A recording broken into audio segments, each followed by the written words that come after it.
This is the Retro Inc. podcast. Welcome back.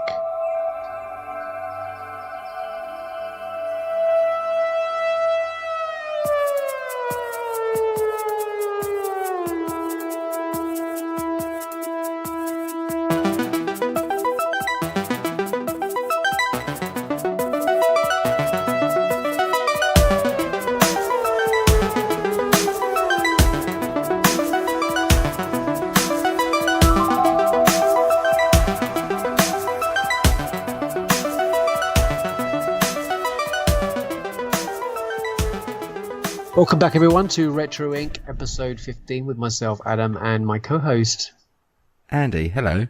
Hello there. Hello there. Hello there. So, we've had some listener correspondence, which we're always extremely thankful for. And this comes from Mr. Rowling, Mr. Jeremy Rowling. Thank you very much, Jeremy, for your question. And your question and your comments are as follows. Now, both Andy and I had birthdays this month, and he decided to send us a little question, which was, as it's been your birthdays this month, can you remember your favourite birthday present or birthday memory? Well, I have one, and it's not so much as we all know. I've said about this before about having blind spots in my childhood that I don't remember. There is one birthday that I particularly remember, and I must have been. It was the height of my Star Wars fandom as a child, and I must have been about 10 years old. And it's on that cusp of when you stop getting action figures and presents, and people start giving you money and vouchers instead. And I was particularly lucky, and I think it was around about £150 that I got for my birthday, and I was in Lakeside, and this was. God, we're going back, 25 years now. There was a toy shop there that sold collectibles. Now, for the life of me, I couldn't tell you what the name of this toy shop was, but it had a lot of Star Wars things, and, this was in the dark time, so, all we had for Star Wars was figures, toys, collectibles, things like that. And there was a lovely figure. It was like a resin figure that was jade coloured, and it was limited edition of I think it was 1,000 pieces, and it was of the three bounty hunters, Bossuk, Boba Fett, and I think it was Zuckuss on there. And it was I think it was in the region of like £99, something like that. So this is a memory of mine. I had this money, and I remember buying myself something that was quite frivolous for someone so young, and I think even my parents couldn't understand why I wanted it so much. And I mean, it's a shame that I no longer have this piece anymore. Through years of moving and things like that, I don't know where it's gone and why I don't have it anymore.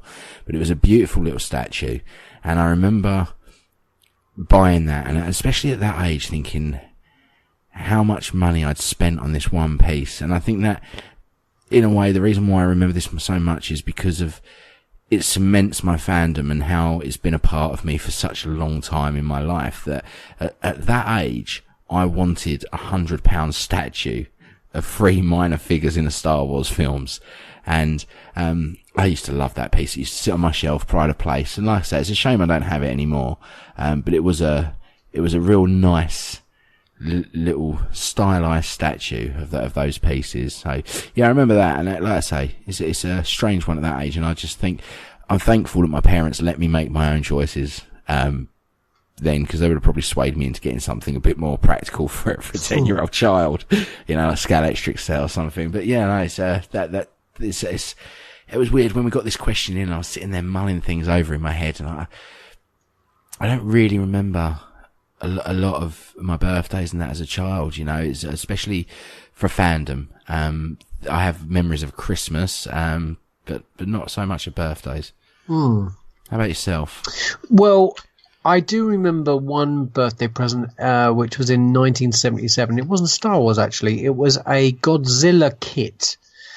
This Godzilla kit, obviously, you put it together and glued it, and it glowed in the dark. Cool. And it had a little nameplate at the bottom of it that said Godzilla, and it was fabulous, it was in the daylight all day, and then at night it would sit by the side of the bed and glow up in the dark, which is awesome. But I would say July of 1977, we were waiting the best film of all time to be released. But that month there was some incredible movies, or certainly there was to go to the cinema in that summer. There was the Hobbit animated film, which I don't know if you've seen that, but it was rather awesome to go and see this incredible movie. We also had Herbie Goes to Monte Carlo. That's what I thought you was talking about, the greatest film ever made.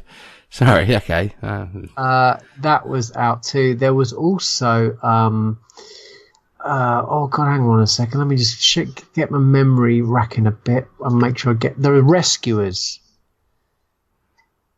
Disney The Rescuers. That also came out. My parents went to go and see Saturday Night Fever around that time. There was Sinbad the Eye of the Tiger. Smokey and the Bandit. I mean, it was an incredible time. And the one movie that I remember of that year was The Spy Who Loved Me with Roger Moore. So I remember that month very much, that sort of period of time, birthday-wise, because there was a lot of cinema going. And this is probably why I'm a bit nerdy in that way with films, is because, I was able to go to the cinema at a very young age often. And there was an abundance of cinemas back then. I mean, the town that I'm now currently living in, at one point there was 3 cinemas in it.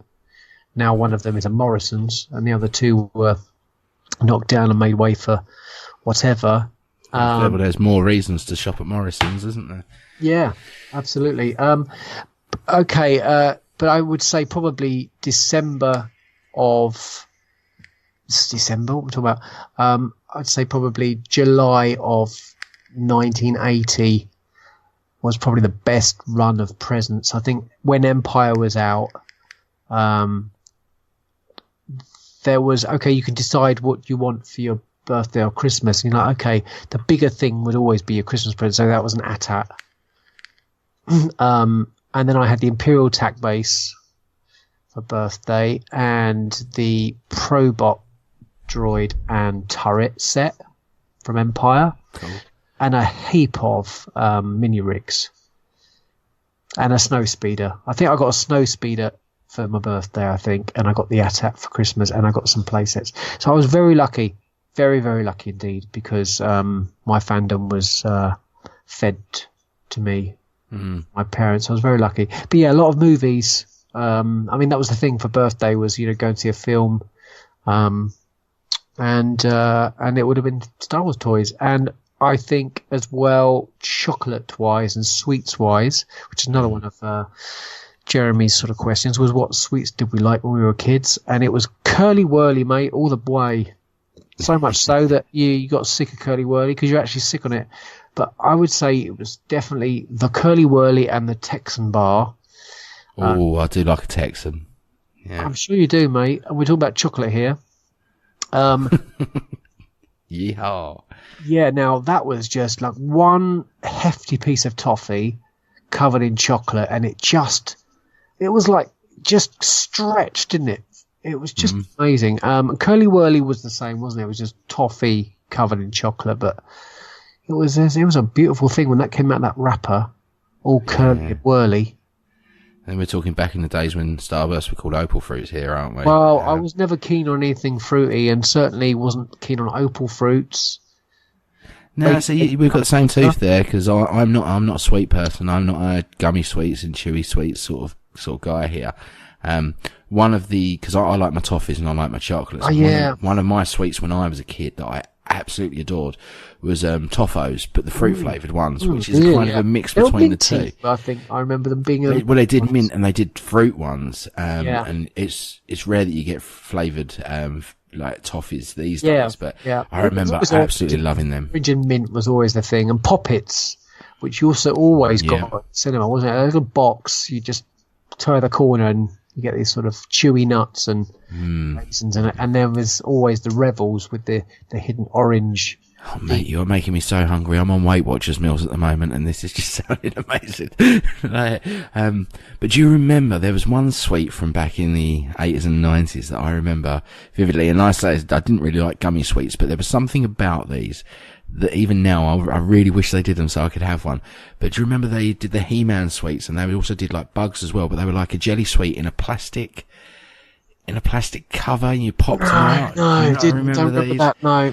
No. I was a fan of something called a Bazooka Joe. Do you know what that was? Bubblegum, yeah, when they come, yeah, they comic. Yeah, brilliant stuff then. Yeah, big fan of those. And anything bubblegum that had comic-y kind of thing about it. One of the things I loved about comic books back in the day was you always got these adverts that you could send off for things like, what were they called? These little monkeys, sea monkeys. Were they called sea monkeys? Which is just like dried shrimp, and you put them in your... Yeah, sea monkeys, yeah. Yeah, and then you could send off, like, bubblegum wrappers and Bazooka Joe wrappers and send off a skateboard and... Wow, this is ringing a bell, yeah. All this kind of thing. And you'd get some really cool stuff, but of course none of it was appropriate if you were in the UK. That was just never going to happen. But Bazooka Joe, I would love to see them re-released, because the bubbles you could make out of that bubble gum was something else. They had a lovely sweet strawberry taste to it. Do you remember these? Mojos. I do, yes. Yeah, and see again, these were my thing when I was a kid, because they're a kind of a toffee sweet, and they're fruit flavoured, and I absolutely used to adore Mojos. And there is something that you just can't get them anymore. I actually, with the company I work for, we sell a lot of retro sweets, a lot of old fashioned sweets. We do the big jars and the bags. They should be sponsoring the show. Quite frankly, well, you're very lucky because you live very near to Blue Water Shopping Centre, and I noticed on the upper level there was a fantastic sweet store. Sold a lot of American sweets. Mm-hmm. I did have a little brief look there today. In Brighton, there is a retro sweet shop. I'd highly recommend, if you're coming to Brighton, to visit Ship Street, where there is a shop there. I think it's called something like Wonkers or something like that. Well, it would be, wouldn't it? But yeah, mate, I remember when Cadbury's and certainly Roundtree's, they made lots of fabulous thing. But I remember when Cadbury's were bringing out things like, you remember the Star Bar being released, and definitely released, and you got very excited when you went to the shop.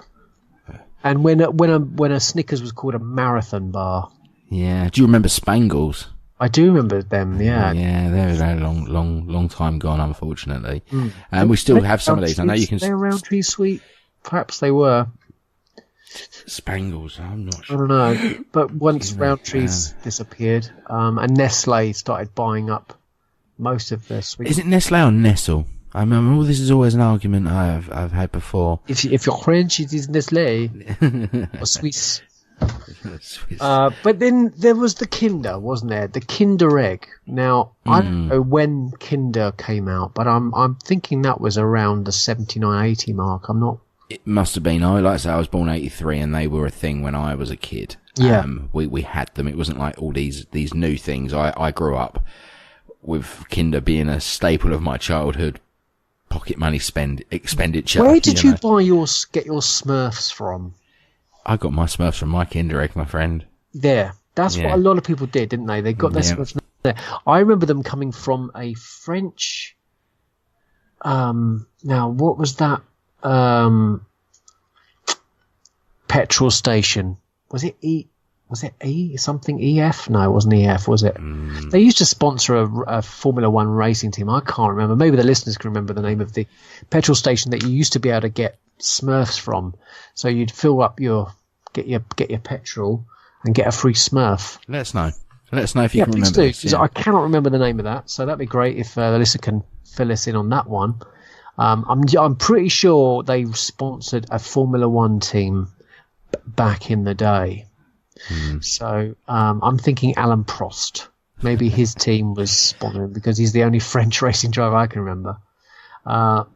So that was one of his questions, which was, what sweeties do we remember? There is another one. Do you remember the proper candy cigarettes back when they were chocolate and they wasn't They were good, them, and I like them. And they actually had like Marlboro branding on them and things like that. You know, obviously really good for kids. And fries, that's something that you can still get now, but it doesn't taste like it used to. And they did the five centres, you know, each one had a different flavour cream in it.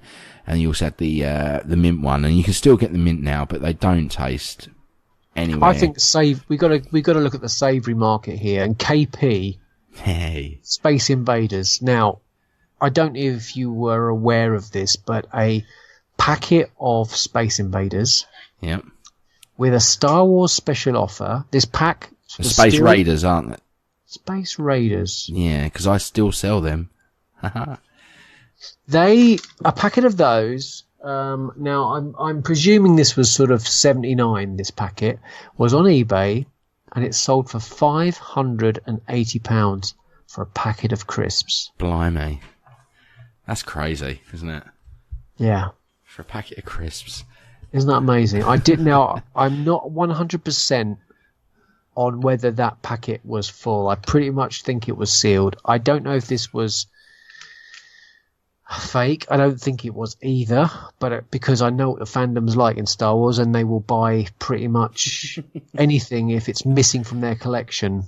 I saw a collection video actually earlier on today, and this guy's collection was epic, and he, you know, badges and things like that. You know, you've got to get the set, and if he's got the cheese and onion, and he's got the salt and vinegar, and he was missing the plain, he's gonna pay for it.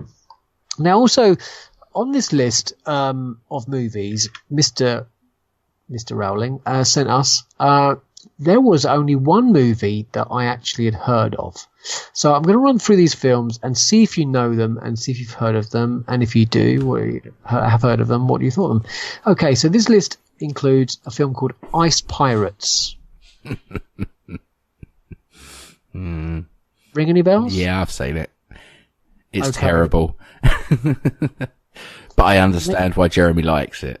Yeah. It's a product of that time that when you're a kid, you're going to love that film. Yeah. Yeah. I watched the trailer for it today, and it was exactly as he described. Yeah. It's a kid's film. It's not a kid's film, but it's a film for us when we were kids. Yeah. Do you get me? It's one of those, you know, you grow up, Garbage Pail Kids is a prime example of this. When I was a kid, I loved that movie. I bought it on DVD from America a few years back. I watched it. It was atrocious. I do not know why I liked that film at all. But there's a nostalgia value. I think some things are best left on the shelf with the memories. Well, that's the wonderful thing about retro, isn't it? Is that we retrospectively look at these films and see what we got out of them at the time. And question why we liked it. Yeah. Razorback. No. Doesn't ring any bells? No. Australian movie. Okay. It's pronounced Chud, but it's C.H.U.D. No, not. Don't ring any bells? No. Okay. I watched the trailer for this, and it's basically Alien in the sewers. Right. Okay. I check out the trailer on YouTube. Now, if you go to YouTube, you can look up this film. It's called The Legend of Boggy Creek. The Legend of Boggy Creek. Eh? I'm going to have to look this one up on YouTube, I think. Godzilla versus the Smog Monster. I've probably seen it. I've seen a lot of the old Godzilla movies. Love them all, don't you? They're just a bloke in a suit rampaging amongst huge model buildings. Wonderful. Next movie is the one that I absolutely do know and haven't seen. It's The Punisher, starring Dolph Lundgren. I have seen that. Go ahead. Tell us your review of that movie. It's been a while, but as far as I remember, it's a good action film. It's an enjoyable action film, but it's not The Punisher in my eyes. It was Thomas Jane definitely did that better. Dolph Lundgren, as far as I'm concerned, is always fun to watch, no matter what. Is if it's bad film, good film. Now, is this pre-Rocky 4? No, this is post. I'm 90% sure that it is post. I mean, now, I'm just going to pull this up on IMDb to refresh my memory, but I've seen this because when I knew the Thomas Jane one was coming out, I wasn't so enamored with the idea, to be honest with you. 1989, The Punisher, with Dolph Lundgren. Can you read the synopsis of this film? So when Frank Castle's family is murdered by criminals, he wages war on crime as a vigilante assassin known only as The Punisher. There you go. I mean, that is The Punisher, isn't it? It's got Dolph Lundgren, Louis Gossett Jr. in it, which he's in one of my favourite sci-fi movies of the 80s, which is Enemy Mine. I don't know if you've seen that movie with Dennis Quaid. Go and watch it if you've not seen Enemy Mine, because that's a blooming good film. There's not really anyone else in this film. Directed by Mark Goldblatt. It's what you'd expect from an 80s Punisher movie with Dolph Lundgren in it. I mean, the promo shots, he almost looks like Prince sitting on his motorbike with a purple background. It's campy, it's silly, but if I remember rightly, I mean, this, like I say, it's been a few years since I've seen it. It is brutal, and that's what you expect from a Punisher movie, isn't it? Well, yeah, that's what you want. I mean, it should be. Did it have much backstory about where he came from before he became the Punisher? I don't know, mate. Like I say, I'd be lying if I said that I remembered this, the intricacies of this movie, because it has been a long time. It came out in 1989. I probably watched it in 1994. You know, was the last time I saw this. So we're going back a good time here. But I don't remember it being bad. Yeah, it is an 18, so, you know, viewer discretion, bit aware, like that. Hey, I've got the back cover of the VHS for you. Frank Castle is the Punisher, ex-cop turned vigilante. Castle has spent 5 years wreaking bloody revenge on the city's mafia kingpins for the murder of his family. Lieutenant Jake Berkowitz, Louis Gossett Jr., has spent just as long trying to track him down. Now there is a new enemy to be punished. In a deadly crusade of brutality and terror, Japan's mafia criminals are seeking total supremacy on the city's streets, and only the Punisher can stop them. Hard-hitting and explosive, The Punisher is the powerful story of one man's relentless quest for justice and ultimate retribution. If you're guilty, you're dead. Watch it, mate. I'm probably going to go out of my way to watch this again now, because we're talking an era where comic book movies were, you've got to give this credit, because that's the era where comic book movies were camp and colourful, and The Punisher was almost akin to that RoboCop grittiness. You know, we're talking riots, explosion, violence. And we didn't see that then, because I think it's kind of what's happening now to a degree, is that studios are too scared to take what is essentially a comic book made for kids, and turn it into an adult property. And I mean, I know that not all comic books are, and The Punisher is definitely one of them, but we're talking an era where they could have easily have picked up The Punisher and had him almost like the A-Team, not killing anyone, and using melons in a rocket launcher to take his enemies out. And they didn't. They went full balls to the wall here and made a real hard-hitting action movie. So you got to give it credit where credit's due for the era. But give it a watch. Would you recommend Affleck as Daredevil as a watch? No. Yeah. Good point. Silly film. I don't. Yeah, it didn't work, did it at all? No. I'm not bothered about Michael Clarke Duncan as Kingpin, because at the end of the day, he's a great actor, and you know, I'm all for diversity in things, and it doesn't matter the colour of your skin. If you can pull the character off, then that's great. You know, whatever. Yeah. I'm cool with Affleck in roles, because to be honest, I quite like him. It was just poorly directed and a very bad script. It's got a great cast. I mean, Ben Affleck, Jennifer Garner. It's got Michael Clarke Duncan. What's his name? Colin Farrell. You know, that's not a bad cast. I mean, this is a cast now where if I saw it in a movie, I'd think, yeah, I'll go watch that. it's just badly written. I mean, even down to certain things, like there's a scene where they're running up some staircases and he's chasing someone up some staircases, and they do it all in CGI. And it looks terrible, and I don't understand why you didn't just use real people running up the staircase. Like, surely that would have been cheaper and easier to edit that scene and make that scene than using CGI, and poor CGI at that. And yeah, it was a missed opportunity. And again, this is, like I say, this is the era that we went through with comic book movies, where they just struggled and struggled to find their feet and really capture the audience of what they should. They're always going for kids, and they didn't need to go for kids. They needed to go for people like us, because we're the ones that pay for the bums on the seats, and we're. I think as well, if Marvel keep the ratings as best PG-12 as possible, then you're going to get the kids on board that are the right age to enjoy it, and you're going to get adults going, because you know that there's an underlying theme that's going to totally connect to an adult watching a Marvel movie. You're going to sell the toys, and you're going to sell the bums on seats. Well, this is what I was going to go on to now. I don't see many kids buying Marvel merch. I see collectors buying Marvel merch. I don't see kids buying it.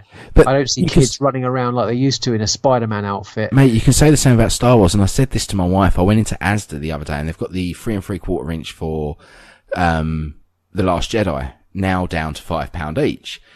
And they've put these stupid, the pin security tags that punch through the item and clip on the magnetic tags. And I put it back, because I was going to pick up the Yoda, because I like to keep most of mine mint on card. I know that they won't go up in value, and I know that we've all such been a great there before. card. Why would you want to peel it off? And you can see the figure there, aren't you? You're too old to play with it. And exactly, and this hole through the card with this magnetic tag. And I said to her, and I tutted, and I went, "Don't they realise that no kids buy Star Wars toys? Only full-grown men like me." And I put it back, and it's so true. Kids do not buy these toys anymore. They're not pocket money prices for a start. No, so not at all. That's why, essentially, Toys R Us closed. It had really some bad investment. It had what investment it did have in the toy store wasn't in really pushing down the prices so that kids could afford to buy them. No, exactly. Black Series, which are now $24.99, is not pocket money prices and are only aimed at collectors. And when there's bad distribution, then collectors can't get it either. Let's not get into this kind of... Sorry, just one thing. With Black Series, you're right. They're not aimed at kids. I mean, Jania Solo does not sell to kids. That is for people like me and you that know Legends. That it's not there for them, and that I think kids should not be getting a Darth Revan in their hands. Let's face it. When we know there's only 2 to a case, that's just unfair. No, and if you see a kid with one in their hands, tackle them, take it out of their hands, and give them a £5 credit for V-Bucks on Fortnite, and let them do what they do. All right? You don't understand expanded universe. But look, I think, going back to comic books, that there is a little bit of news that was issued at the beginning of the month, and it came from 2 sources. One was from Collider's John Schnepp. Now, I don't know if you know who John Schnepp is. He's a fabulous guy. He's a real sweaty, nerdy guy, and unfortunately he's going through a real health crisis at the moment. So anybody connected to Collider and it happens to be listening, well, we do wish him all the best with his health. But the second source released that there is, I think it was Jim Starlin actually, who was at Las Vegas Comic Con, and he confirmed that there's a great deal of filmed and unused backstory for Thanos in Avengers Infinity War. And rather than release these unincluded moments as deleted scenes in the DVD and Blu-ray, Marvel Studios are apparently working to produce a special edition of the film with his footage placed in, scored and finished. While that film does not all need the extra 30 minutes of Thanos to be compelling, what they're really looking at is they get a lot more of Josh Brolin as Thanos, especially if there's a lot of young Gamora and Nebula in there too. That'll be amazing, and have it woven back into the film with proper release for it. It's very exciting stuff, and I hope this is true, don't you? I do, mate. I'd like to see Marvel take this approach, because it's something that I appreciated with DC. I understand that when they released BVS, they had to make allowances. They have to cut things out. It just annoys me that we didn't get to see that as the theatrical cut. But when they brought out the ultimate cut, it brings so much more to that movie. With something like Infinity War, whatever you put in is only going to be extra, because we already got a flawless movie with Infinity War that wasn't missing anything in my eyes. So putting things in there, hopefully, will only make it better. Yeah, you're not gonna take anything away by putting some extra backstory in there. It's all good. With things like BVS, the Ultimate Edition is better because there's stuff in there that helps the story flow better, that, you know, adds to the narrative, adds to the characters. It makes you understand things a bit better. And that is a shame that we didn't get to see that in the cinema. And maybe if we did, we would have had a bit better review scores on it and a little bit more positivity with that. However, this is what I'd like to see Marvel do. As long as it doesn't affect the narrative, as long as it doesn't affect the sort of the congruence of the story throughout the MCU, then cool, more power to it. You know, I want to see this stuff, and I want to see it. Any more Avengers and any more Marvel is good in my eyes. Yeah, it's got to be, hasn't it? It's got to be good. I think it's very exciting, actually, that perhaps we might get, you know, a full, that must be 3.5 hour movie. And perhaps if they want to put a theatrical cut in on the as the extra disc, that'd be great. You do see the other side of this as well, don't you? What's that? Well, what is the highest grossing film of all time? What is it now? It would be Avatar. It's still Avatar, is it? It's still Avatar. Mm-hmm. And so what got an extended what did Avatar? cut of that, Yeah, but what exactly? And what did Avatar benefit from to become the highest grossing film of all time? Re-releases.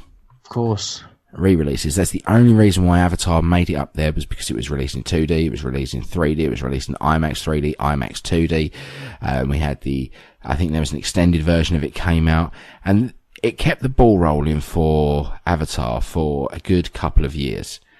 Now, what I'd like to see here, and I think this is a way of Marvel bumping Infinity War back up those rankings, is to release this as a theatrical cut again. You know, release this back in theatres.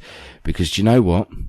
I know full well that you will go, and I know full well that I'll go. Oh, absolutely. And in this room here now of two people talking, that's 100% success rate of recapturing an audience. And I know full well that if they re-release this as a theatrical cut, you know, as re-released in theatres, as a 3.5 hour Infinity War movie, they would probably double their money.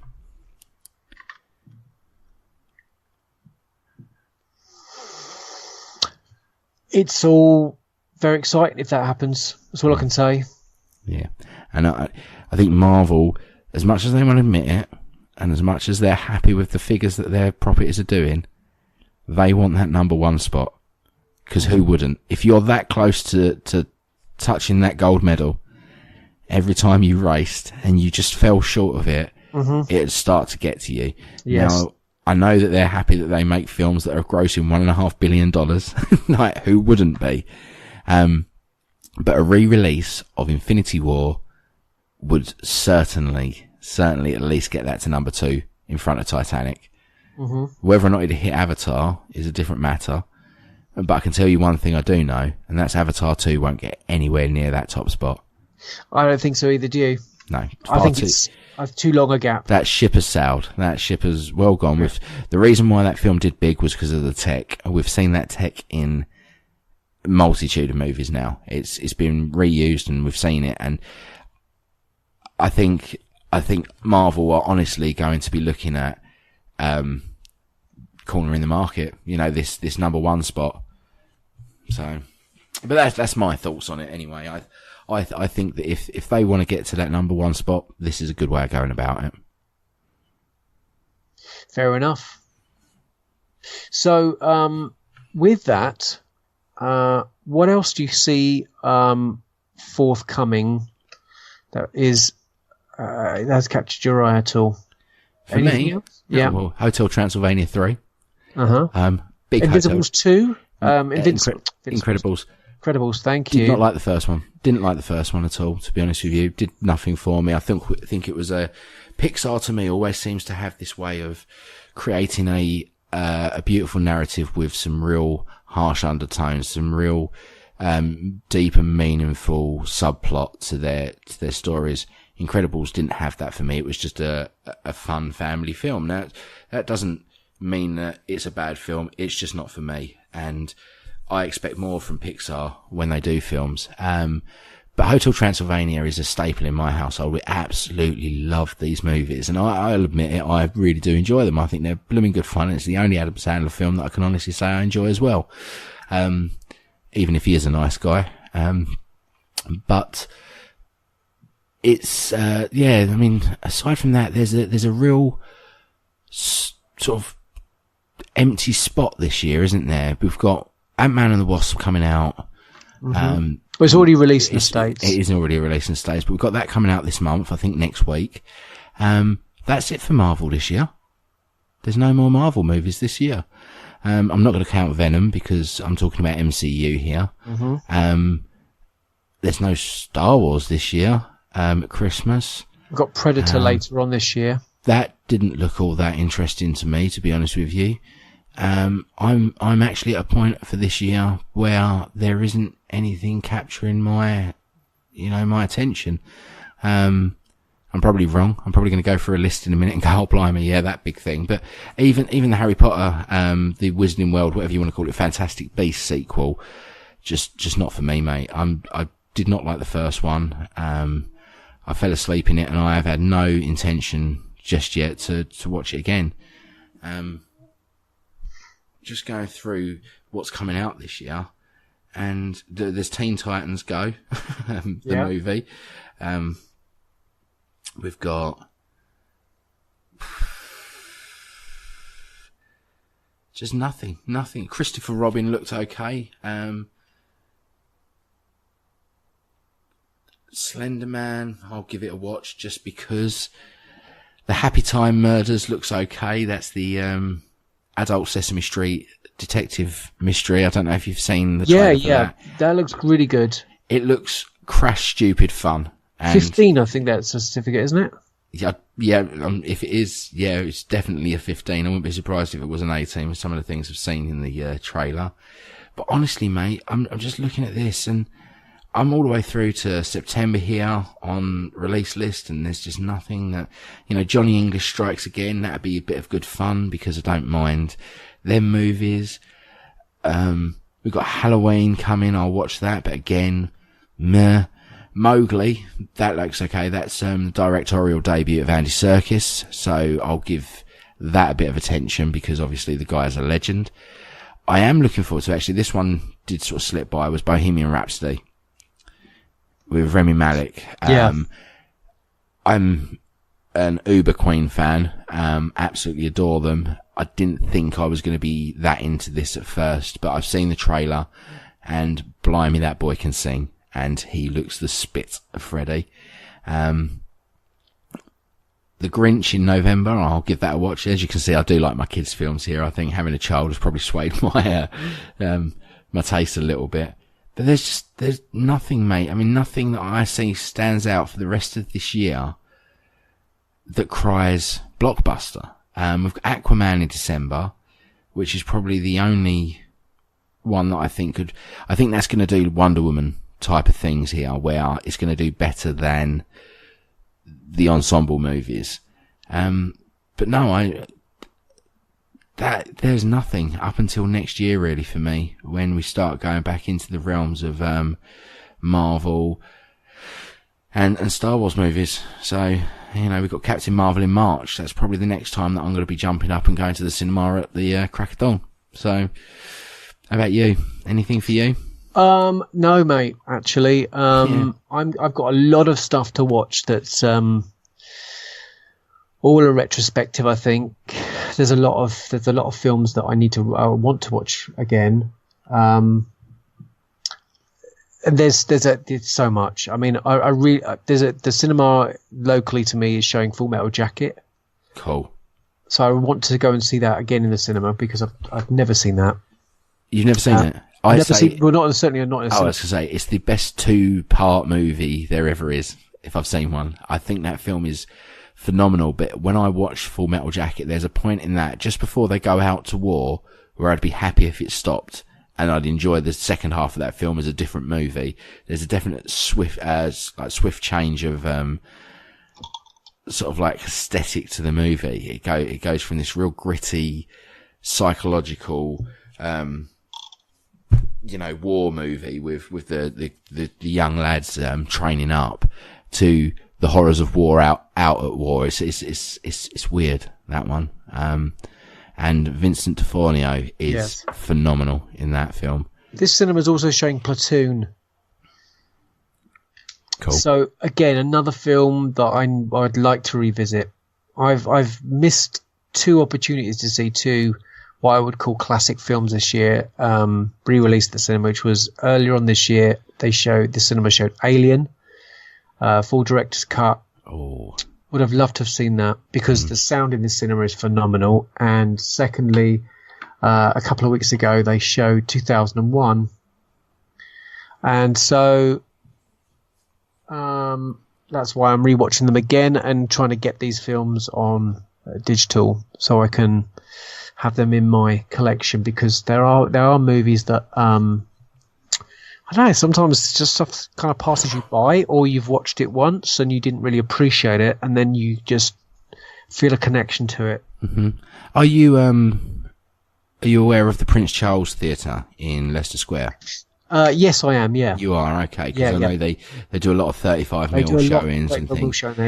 But we've got a 35mm showing of Weird Science there soon, which I wouldn't mind going to see. But they're also doing a Blade Runner double feature, which, yeah, I mean, this is 320 minutes for the 2 movies, which is not too bad. Easily doable. And they've got one on Saturday the 21st of July and Thursday the 23rd of August at 6:20 p.m. And, I mean, I don't know if you've ever been to the Prince Charles Theatre, but it's a real good atmosphere. I mean, it's £17.50 for these 2 movies at a theatre in London, in the heart of London. You can't get normal cinema tickets for that price near me, just for one film. So yeah, I mean, I think I'm definitely going to have to try and get up there for that. But the reason why I brought this up for you was because you said about seeing Alien. And they have got Alien, the theatrical version, and Aliens, the director's cut, as a double feature. And this is on Saturday the 18th of August, starting at 9 p.m. Just so you know. Fantastic. Okay, so you can still see the theatrical version. And those tickets are £15 for the 2 movies. Really? That's amazing. Yep, they are indeed. Do you know what? We might have to do this at some point, mate. We might have to go up and see a double bill or something. Wow. I'd totally be up for that. The Back to the Future trilogy they have on at the moment. They will have on. 3 tickets, 3 movies for that. Let's have a look. This is Sunday, July 29th, I think. At £17.50 for all 3 Back to the Future movies. Wow. I got those on Blu-ray a little while ago for £5 for all 3 of them, and that was sealed. And I need to watch Back to the Future 3 again, because that's a film that I'm very vague about. It's that was one of the first instances of them carrying on the film, wasn't it? Like they literally carried on recording from number 2. As they stopped production on number 2, they went straight into number 3. And I remember when I was a kid, I went out to Florida and I actually saw, and I've sat on the train from Back to the Future 3. But this one might interest you. They've also got on at the Prince Charles soon. The Indiana Jones trilogy, all presented in 70mm. And so you get the Raiders of the Lost Ark, Temple of Doom, and Last Crusade. I think they're omitting thingy from this, and I don't know why. The Kingdom of the Crystal Skull, but I suppose maybe it comes down to time. But I mean, so you get all 3 of these movies, and it is £10. I think it might be per movie for this one, because that sounds to me £10 for 3 films. That's crazy. Yeah, I think it is. I think you have to buy your tickets for each individual film for that one. Oh, you do? But even £30 to sit there for the day and watch 3 Indiana Jones films in a screen full of people that are enjoying it in the same vein as you. That sounds brilliant to me, mate. Wonderful stuff. Any books at all that you've spotted that you perhaps might want to pick up and read? If not again? No, but I did pick up, I think it was 7 books the other day. I went into a charity shop and they had, it was lovely, 50p a book, 7 different Star Wars Legends books. So I picked them up, because I do have a few Star Wars Legends books, but I think I want to expand that from a few to a lot. And I've just gone about it. They were all in very nice condition. Annoying that they did stick a sticker on the front, but they are coming off quite easily on them. But, no, with reading, I don't really get a chance to do it as much now, so I do a lot more audio books than I do actual reading. How about yourself? I'm going to read. I think it's Armada. Is it the Ernest Cline follow up to Ready Player One? Yes, it is indeed. I know you will enjoy this book. Armada is jolly good fun. It's nowhere near as good as Ready Player One, and whereas Ready Player One is an homage to everything from pop culture, Armada is a complete homage to The Last Starfighter. So you will very much enjoy this. He does kind of make some references to it as well. He's very self-referential, is Mr. Cline. He does understand. A lot of people give Armada a bit of negativity because obviously it's comparisons to The Last Starfighter. However, he kind of calls reference to that himself, I think, through the narrative. I think there's an understanding there that he is trying to purvey that I'm fully aware that this is The Last Starfighter, but he does it in a real sort of contemporary way. Like storytelling, it's blooming good fun, real good fun, and it has been picked up as rights to be made into a movie as well now. So I don't think they can go as wrong on this one as they did Ready Player One in my eyes. So I look forward to this movie all the same. Does it have potential for a movie? Well, yeah, it's The Last Starfighter. Yeah. And as much as I don't want to see that, no, I mean, do you think that this, this? Yeah, totally. Like I'm Ready Player One, that someone might pick that up and. No, it has been picked up. Oh, it has. It has been picked who's up. Bought rights for that?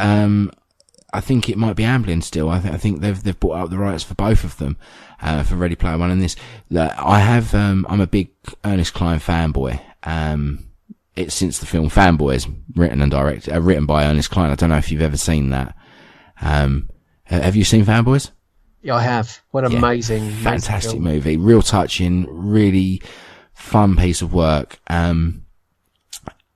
With Armada, there is less work for them to do with rights, and there's a lot of things you can skip over in exposition as well. So, because obviously it's a novel, there's bits of it you don't need on the big screen. Whereas in my eyes, with Ready Player One, there's a lot missing from that movie and a lot they changed.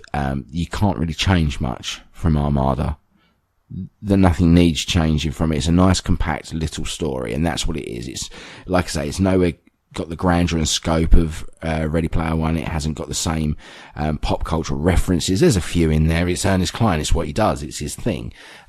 But they're not so pivotal to the story in my eyes, because the game they talk about is made up.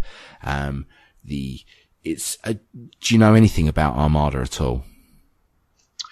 I've just read the back of the book. Right. That's okay. all.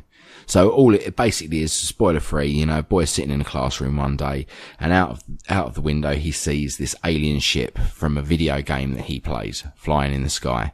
And he gets called out of his classroom by this helicopter full of official government looking types. Get him in this helicopter and whisk him off to somewhere, and he doesn't know what the hell is going on.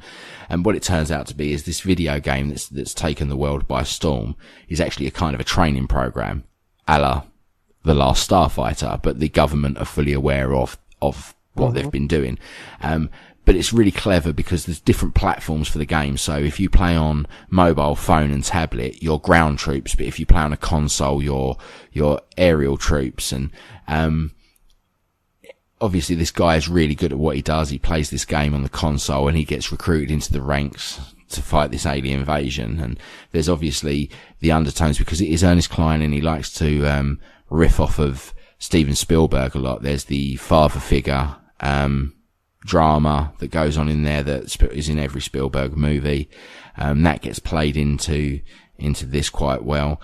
I don't want to go into it too much because it will spoil it story-wise for you, and it is a really fun read. That's what it is. It's fun. It's not like, for me, Ready Player One it's my favourite book ever written, and that's why it was hard for me to see this be turned into a movie. With Armada, it's just a really good fun book, and if they can capture some of that and put it on film, then cool. I'm all for it. But yeah, do go out and read Armada if you've enjoyed Ready Player One or anything else by Ernest Cline for that matter. And The Last Starfighter, because that's what it is. You're just getting a contemporary version of that. But yeah. That's all Thank I you have very to say much. on that one. I will definitely. Yeah, like I say, it's hard for me to go into it without ruining it for you. So it's a very cheap paperback as well. It's like $6.99, so it's definitely something I'm going to pick up and explore. Now we wait for Ready Player One Part 2 or whatever it's going to be called. Yeah. So because this is the thing. This is my problem with cinema sometimes, is that Cline wrote Ready Player One. It got picked up and turned into a movie. And all in this time, this is the same thing that's happened with George R.R. Martin. We've been waiting for the sequel to Ready Player One, the book that got greenlit. They said to him, "Go write it." And then obviously it gets turned into a movie, the first one. I don't want that movie influencing that book. I want Ernest Cline to write the book of the sequel, to the sequel to the book, and the film studio to make the sequel to the film, which I won't bother going and watch, but more power to the people that do enjoy that property, that you can go and have that. I've got my book. I'm happy with that. I'll stick to the story, to the book. But I don't want that film influencing that second book. And I know it's going to happen, and that worries me. On that point, the DVD and Blu-ray release is very imminent. It's next week, actually. So I think it's beginning of next week it's released digitally, and I'm very much looking forward to seeing it, as I missed it in the cinema. I've seen it by some dodgy, cam in the cinema. Just wait to see it, mate, because then you're not paying the studio the money to. Well, I really do want to see it properly, because of it's got such amazing art and creativity within it. I know it's nothing like the book, and that's why I shall watch it with a very open mind. Well, I've left it. I haven't seen it since I saw it at the cinema on release night. I've left it since then. When it comes out, I'm going to watch it again with a different mindset. I'm going to go in exactly like you've just said. I'm going to go in and watch this as this is a pretty film with a story, and it's not Ready Player One. And I'm hoping that I can capture something out of that people seem to see. Because I'm fair like that. I can't just sit there and drag it through the mud, because it's made by one of the greatest filmmakers of all time that we both revere, by a studio that we both love, with actors that I think do a really good job in it. It's just not for me, but I'm going to give it a second chance and we'll see. Fantastic. We'll do a review on that at some point, I think. We'll do a whole show on it, because I'd really love to really delve right into Ready Player One, because I think it has quite a few little levels in there. You've read the book, right? Yeah. I have, yeah, and just I think the once, and I as I know you've read it more than enough to explore the hidden depths of that film, that book, and then we can sort of really explore the movie. So. Thanks again for listening to this week's podcast. I hope you enjoyed our little chit-chat, and we'll catch you again with another exciting Retro Inc. podcast. I've been Adam. And I have been Andy. Thanks for listening.